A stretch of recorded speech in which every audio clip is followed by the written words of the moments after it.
పక్షిరాజులు కూడుకొనుచున్నవి. ఈరోజు జెఫర్సన్విల్ దగ్గర కారు నడుపుతున్నప్పుడు వస్తున్న కార్లు నా వైపు లైట్లు వేస్తున్నాయి. మరియు కొద్ది దూరంలో 2 పక్షిరాజులు ఒక తాజా జింక మృతదేహాన్ని తింటున్నాయి. తల్లి మరియు 1 సంవత్సరం వయసున్న తెల్ల తల జాతి పక్షిరాజులు. అది ఎంత ఉత్సాహాన్ని కలిగించిందో మరియు మనము కూడా పక్షిరాజులమని నాకు గుర్తు చేసింది. శుభోదయం. ఇది మార్చి 7, 2026. ఇప్పుడు సహోదరుడు జోసెఫ్ బ్రెన్హామ్ నుండి ఎదురు చూస్తున్న లేఖ ఇక్కడ ఉన్నది. ప్రియమైన అతీతమైన రాజసంతానమా, మనం ఎంతో ఆసక్తితో వేచి ఉండి మరియు ఎంతో కాలంగా ఎదురు చూసిన సమయం వచ్చి ఉన్నది. మనం చేరుకున్నాము. అది మన కన్నుల ఎదుట విప్పబడటాన్ని మనం చూస్తున్నాము. అనుదినము ప్రవచనము నెరవేర్చబడుచున్నది మరియు మనము ఇట్లు చెప్పగలము, ఈ దినము ఈ లేఖనము మన కన్నుల ఎదుట నెరవేరినది.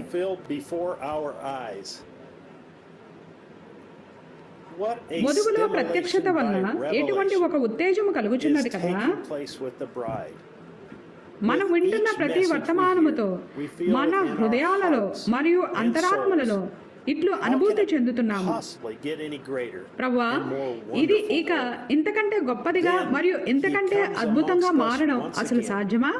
అప్పుడు ఆయన మరొకసారి మన మధ్యకు వచ్చి మరియు మనం ఆయన యొక్క స్వరము మనల్ని పిలిచి మరియు నీవు నా ప్రియురాలవు, నా వధువుగా ఉండుటకు నేను నిన్ను ఎన్నుకున్నాను, నేను నీకు వాగ్దానము చేసినట్లుగా నేను నీ కొరకు వస్తున్నాను, నేను దారిలో ఉన్నాను, త్వరలో మనము కలుసుకొని ఇక నిత్యము కలిసే ఉంటాము అని చెప్పడాన్ని మనం వింటుండగా మనల్ని అభిషేకిస్తాడు. ప్రపంచవ్యాప్తంగా మనము కేకలు వేస్తున్నాము.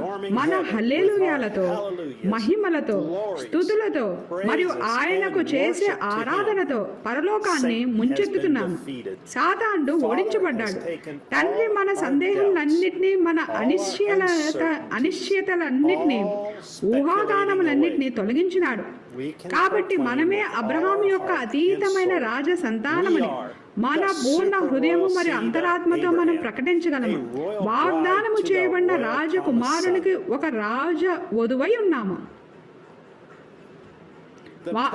ముందెన్నడూ లేని విధంగా ఆయన తన వాక్యమును బయలుపరుస్తుండగా దేవుని యొక్క సన్నిధి ఎంతో అద్భుతంగా ఉన్నది. ఆయన తన వాక్యము చేత ఆయన యొక్క వధువును ఐక్యము చేశాడు మరియు మనల్ని ఏక మనస్సు మరియు ఏకాత్మ గల వారిగా ఒక్కటిగా ఉంచి దేవుని యొక్క స్వరము మాట్లాడుటను వినుచుండగా మనల్ని తన వాక్యము చేత పరిపూర్ణులుగా చేస్తున్నాడు.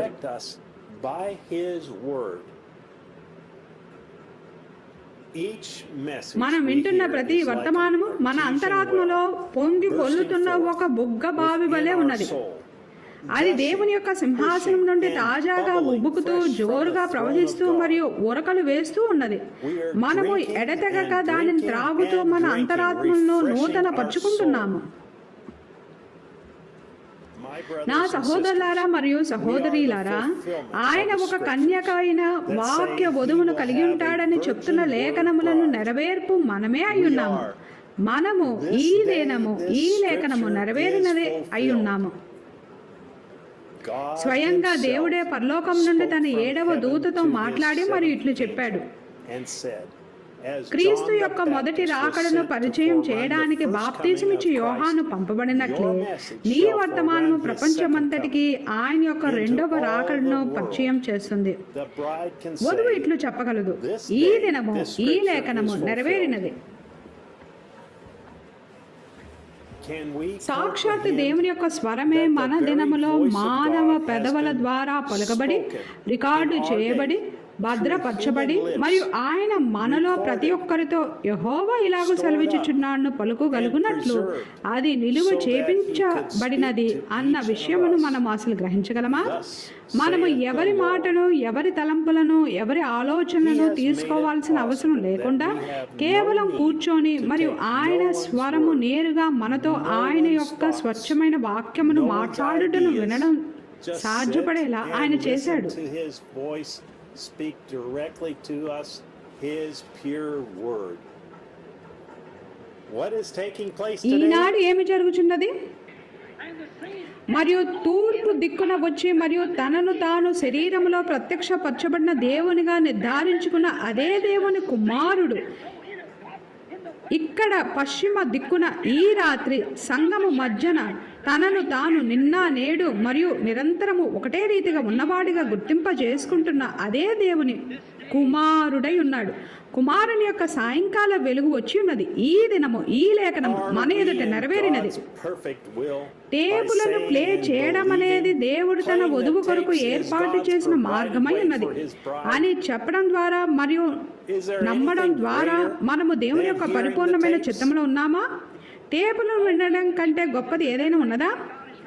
గత రాత్రి నేను చెప్పినట్లుగా దేవుడు ఎల్లప్పుడూ మూడుల్లో ప్రదర్శించబడ్డాడు. అక్కడ సొదోమీయులు ఉన్నారు, లోతీయులు ఉన్నారు, మరి అబ్రహామీయులు ఉన్నారు. అది ఈ రాత్రి అదే పరిస్థితులు ఉన్నది. ప్రపంచం సరిగ్గా అట్లే ఉన్నది. గమనించండి, అబ్రహాముతో నిలిచిన ఆయన స్వయంగా దేవుడే ఉన్నాడు. మిగిలిన ఇద్దరు దూతలైన వర్తమానికులై ఉన్నారు. కాబట్టి టేపులలో మనతో మాట్లాడుచున్నది ఎవరు? So who is speaking to us on the tapes? నన్ను మిమ్మల్ని ఒక విషయమును అడగనివ్వండి. ఇప్పుడున్న ఈ పరిస్థితిని చూడండి. తనతో మాట్లాడిన ఈ వ్యక్తిని అబ్రహాము ఎలోహిం అని పిలిచాడు. ఎలోహిం అనే హెబ్రీ పదమునకు సర్వ సమృద్ధి గలవాడు, నిత్యుడైన వాడు అని అర్థం. ఎలోహిం స్వయంగా దేవుడే అయి ఉన్నాడు. How important is it? Plain నొక్కడం ఎంత ప్రాముఖ్యమో. ఒక దినమున పరిశుద్ధాత్మ వచ్చి అదే కార్యమును చేస్తాడు మరియు దానికి వ్యతిరేకముగా ఒక్క మాట మాట్లాడినా అది ఎన్నడూ క్షమించబడదు. అది ఏ సమయంలోనైతే ప్రతి వాక్యము ఒకదానితో ఒకటి ఇమిడిపోవలసి ఉన్నదో అట్టి ఈ దినమే అయి ఉన్నది. దానికి వ్యతిరేకముగా ఒక్క మాట మాట్లాడినా అది ఈ యుగమందైనను లేదా రాబో యుగమందైనను ఎన్నడూ క్షమించబడదు. వధువు మరొకసారి ఏకమై మరియు దేవుడు మనల్ని ప్రోత్సహించుటను మరియు మనము ఆయన యొక్క ఎన్నుకోబడిన వారమని మరియు మనల్ని మన గొప్ప వివాహ విందునకు పిదప మన భవిష్యత్తు గృహమునకు తీసుకెళ్లడానికి ఆయన త్వరలో వస్తున్నాడని చెప్తూ మనకు భరోసా ఇవ్వడాన్ని వినుచుండగా గడిచిన వారములోని మన హల్లెలూయలు మరియు ప్రభువును స్తుతించడము కేవలం ఈ ఆదివారం ఏమి జరగబోతుందన్నదో దానికి ఒక సిద్ధపాటు అయి ఉన్నది. ఇది యెహోవా ఏర్పాటు చేసిన దినము, దీని యందు మనం ఉత్సహించి సంతోషించదము. సహోదరుడు జోసెఫ్ బ్రెన్హామ్. వర్తమానము 65-02-19. ఈ దినము ఈ లేఖనము నెరవేరినది. లేఖనము పరిశుద్ధ యోహాను 16వ అధ్యాయము, యెషయా 61వ అధ్యాయము 1-2 వచనములు, పరిశుద్ధ లూకా 4వ అధ్యాయం 16వ వచనము.